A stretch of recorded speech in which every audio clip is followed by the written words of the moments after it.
السلام علیک یا امام رضا. من بدون چشم داشت مالی 8 سال دوندگی کردم، با سرطانم، با حال بدم. هنوز پشت اون مردمی هستم که نیازمند به کمکن. صدای ما رو مسئولین نمیشنون، نمیخوان بشنون.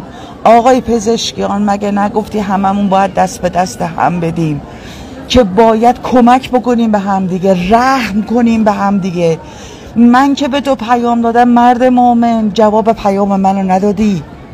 من اومدم امروز شکایتتون رو به امام رضا بکنم. آقای ظفرقندی، اومدم شکایت تو به امام رضا بکنم که من سرطانی با حال خراب هنوز دنبال بیمارا هستم و شما حتی پیامای ما رو جواب ندادین. نامه هایی که برای همتون نوشتم، از دولت آقای روحانی، از دولت آقای رئیسی، از دولت آقای پزشکیان، هیچ کدومتون تره برای ما خورد نکردین. یا امام رضا با بدبختی تا اینجا اومدم یا امام رضا خیلی سخت کشیدم تا اینجا اومدم. اگه در خونه تو رو نزنم کجا رو در بزنم؟